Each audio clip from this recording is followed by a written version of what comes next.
대한민국 공직선거법 제151조 제1항에 따르면 투표용지는 선거일 전일까지 구시군 선거관리위원회가 작성하여 읍면동 선거관리위원회에 송부해야 합니다. 따라서 이번 투표용지 부족 사태가 선거일 당일 발생했다 하더라도 투표용지를 추가 인쇄하여 투표소로 송부하는 것이 적법한 절차인지 의문이 제기됩니다. 또한 제151조 제5항에 규정된 투표용지 송부 및 인계 과정에서 정당 추천위원회 참관 절차가 제대로 보장됐는지도 확인이 필요합니다. 그런데 투표용지 인쇄 절차를 구체적으로 규정한 공직선거관리규칙을 살펴보면 투표용지 인쇄 시점 자체가 명시되어 있습니다.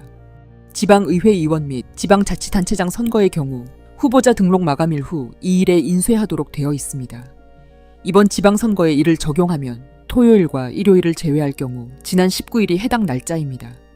물론 인쇄시설 부족 등 선거관리에 지장이 있다고 인정되는 경우에는 해당 선거관리위원회의 의결로 날짜를 변경할 수 있지만 현재까지 이번 선거와 관련하여 그러한 의결이 있었다는 사실은 확인되지 않고 있습니다. 그렇다면 이번 지방선거의 투표용지는 공직선거관리규칙에 따라 19일에 인쇄됐어야 하며 그 이후 제작된 투표용지는 적법한 투표용지로 보기 어려운 것이 됩니다. 이에 대해 선관위 측에서는 1년 번호만 인쇄되지 않은 예비 투표용지를 미리 준비해 두었고 선거 당일에는 1년 번호만 추가로 기입했기 때문에 투표용지 인쇄일 관련 규정을 위반한 것이 아니라는 주장을 내놓을 수도 있습니다. 그러나 공직선거법 제150조 제10항은 투표용지에는 1년 번호를 인쇄하여야 한다라고 명시하고 있습니다.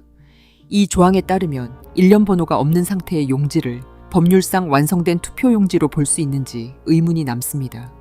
만약 이 해석이 타당하다면 예비 투표용지를 언제 인쇄했는지는 중요한 문제가 아닙니다. 1년 번호를 인쇄해 법률상 투표용지로 완성한 시점을 투표용지 인쇄일로 봐야 하기 때문입니다. 즉 선거일 당일 1년 번호를 인쇄했다면 결과적으로 선거일 당일 투표용지를 인쇄한 것으로 보아야 하는 것 아니냐는 문제 제기가 가능합니다. 당일 인계에 해당하므로 모두 무효표인 셈입니다. 그러나 문제는 이러한 절차 위반이 인정된다 하더라도 재투표 여부는 별개의 문제라는 것입니다. 공직선거법 제198조 제2항은 재투표 사유가 발생하더라도 해당 선거구의 선거 결과에 영향을 미칠 우려가 없다고 인정되는 경우 재투표를 실시하지 않고 당선인을 결정할 수 있도록 규정하고 있습니다. 이 부분이 가장 모호합니다. 투표 용지 부족 사태가 선거 결과에 어떤 영향을 미쳤는지 증명하기가 사실상 불가능하기 때문입니다. 조항 속에는 항상 이런 안전장치들이 숨어 있습니다. 그러나 재투표 여부와는 별개로 과연 선거일 당일 투표용지를 인쇄하는 것이 법적으로 허용되는지, 만약 투표용지에 선거일 당일 인쇄가 위법하다면 이에 관여한 선관위 관계자들은 어떠한 책임을 져야 하는지는 반드시 규명되어야 할 사안입니다. 요약하자면 선거 당일 인쇄된 투표용지를 적법한 용지라고 볼 수 있는가, 1년 번호가 없는 투표용지를 완전한 용지라고 볼 수 있는가, 이 두 가지 쟁점에 대해서 선관위는 반드시 국민들을 납득시켜야 할 것입니다.